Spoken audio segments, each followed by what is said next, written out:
Running a tabletop RPG is a little akin to conducting an orchestra, but what if your players aren't just following one single melody? Hello, repeat and unique viewers. To follow up more with At Real World Games, who had asked in the comments section of one of my videos, they inquired about complex interweaving of multiple long-term story plots and how they interact and influence each other. What if along the way, amongst all those NPCs in various locations, the players stretch the game master a bit thin? You know, suddenly you've got side quests popping up where there was no intention of going, all because the players took an interest in that offhand remark or weird thing that you mentioned. Now, having multiple narratives all running concurrently, it's not your fault. You as the game master were just trying to keep things going. However, there's this growing feeling that things are about to get out of control and be a little hard to manage. There are too many things happening, and they don't seem connected to each other. So is there a way that some of these loose ends can be tied together and have them influence one another? Today I'm going to offer some approaches to interweaving complex, long-term narratives in the role-playing game that you're using right now at your table. Establish your core pillars. Every narrative needs an anchor. So establish core pillars that connect the narratives. And no, I'm not talking about the 3 pillars associated with Dungeons and Dragons. What I'm suggesting is a shared theme, a central mystery, or to generalize this a bit more, just a central unknown. Then of course there's the tried and true looming antagonist. We think of these as the glue that hold multiple narratives together, preventing them from feeling disjointed and unconnected.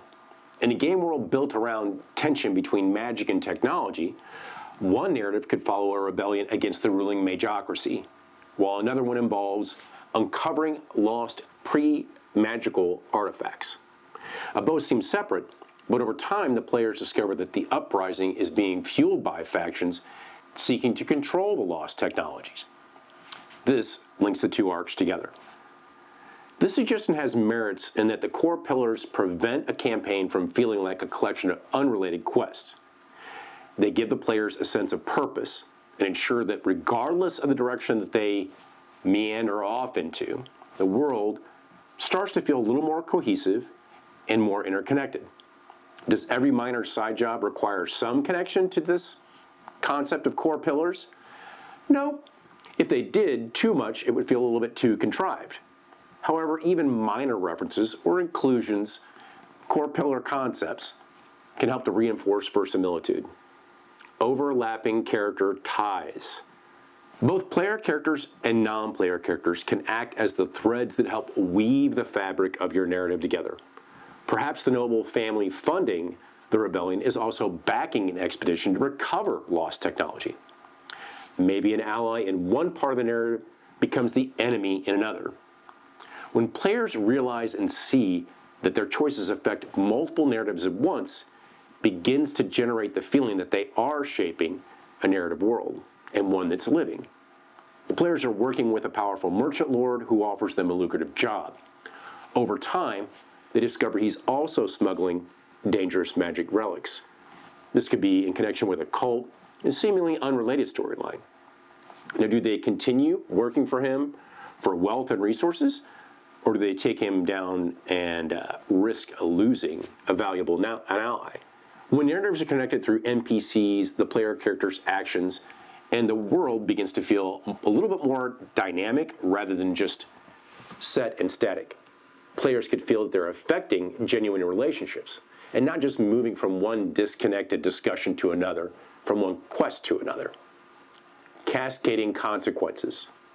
If your players resolve or ignore one or more parts of a narrative, ensure the world reacts accordingly. Stopping a war might let a hidden faction gain power. Humiliating a villain could drive them to become more significant elsewhere. Keeping actions meaningful helps to encourage player investment and can potentially keep them engaged. If the players foil an assassination attempt on a key political figure, however, that would-be assassin was a distraction from a rival faction seeking to seize control of a crucial supply route. Now the players must deal with the fallout of the success of their action? Is it economic strain worsening tensions elsewhere? However, in this case, let's rewind and approach this one a little bit differently by asking one question and with a little more narrative framing. The players learn of both the potential assassination and the increasing attacks on this particular trade route at the same time. Also, this trade route is owned by a close friend of the target. What's the actual condition of the relationship between the two key figures of this trade route? Many times, if choices don't have long-term effects, the world starts to feel a little bit artificial. Even if this is all just a game, it doesn't need oversimplification. Cascading consequences show that the players are part of a living and evolving world where their actions can have the potential to genuinely matter. Web of clues. Rather than presenting separate narratives as isolated quests, sprinkle clues throughout other narratives in the game world. Now, perhaps an abandoned ruin holds some letters hinting at a political conspiracy, or it references a shady faction that alludes to past or future events. What seems small or trivial now can allow the players to uncover these desperate connections organically. While exploring an ancient tomb, players come across a mural that depicts an event that has yet to happen. They later learn that a secret society has been working to ensure that history follows a particular path. The players now have insight into a larger, ongoing conspiracy, bridging their dungeon crawling adventure with a more significant political-orientated narrative. Players get a big kick out of discovering connections on their own, so a web of clues makes them feel interconnected while rewarding players who pay attention to detail. To this, I'll add something meaningful to always keep in mind: player-driven priorities. A branching choice menu is one where the players must pick between two potentials. Your players can't do everything all at once, and that's okay. Let the players set the priorities. Maybe they hear about an assassination attempt and a collapsing ruin, both at the same time. They choose which to pursue, and the unchosen plot moves forward without them. It's okay for this to happen. Players have the intel on a group planning a summoning of an ancient horror in about 3 days. However, a rival faction has also captured their underworld contact and plans to hand them over to the authorities sometime between dawn and noon. Now, saving their contact potentially means arriving too late to stop the ritual, but halting the ritual means losing a valuable ally. Tough choices reinforce the idea that the world does not revolve around the player characters. Time moves forward, and missing one opportunity may open others while shutting doors on some, and thus creating tension and enforce meaningful decision-making. Multiple paths to progress. A character solving a puzzle while another sneaks past guards gives us multiple opportunities for engagement. Different players enjoy different approaches. A political intrigue narrative shouldn't just be about talking. It could involve spycraft, sabotage, or the potential for social or physical conflicts. Ensure that players have multiple ways to engage with any given narrative so that everyone remains involved.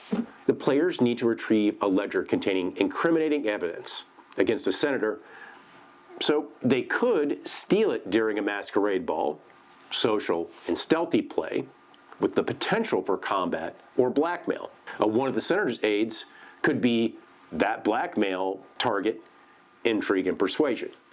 Each method leads to different consequences. Each approach requires various things from the cast of characters.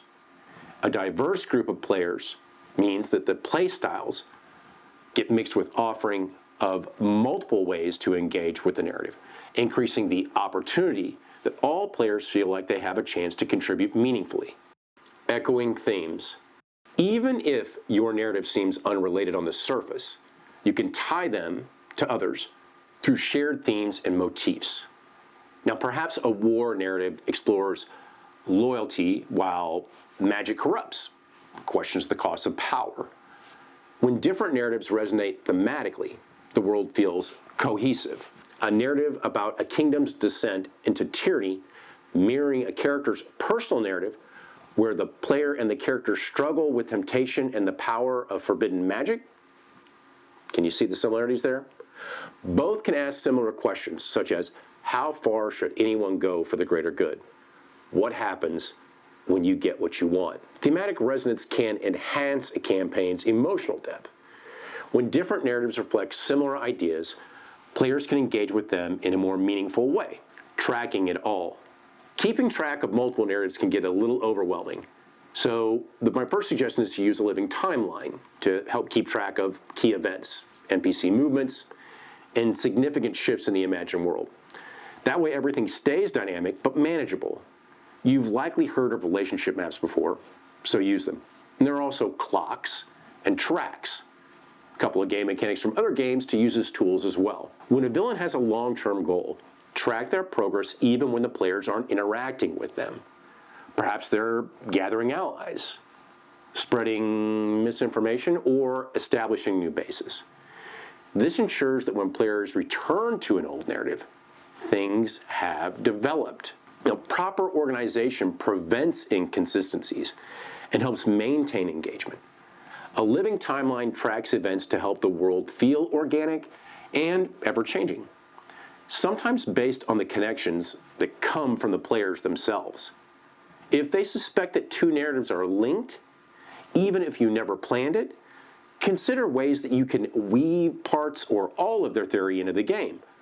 Let them feel like the detectives uncovering a grand design.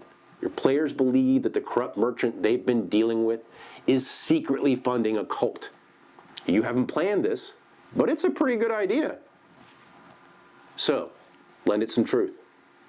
Now their investigative instincts bear fruit, and the narrative feels a little bit more engaging than it did before.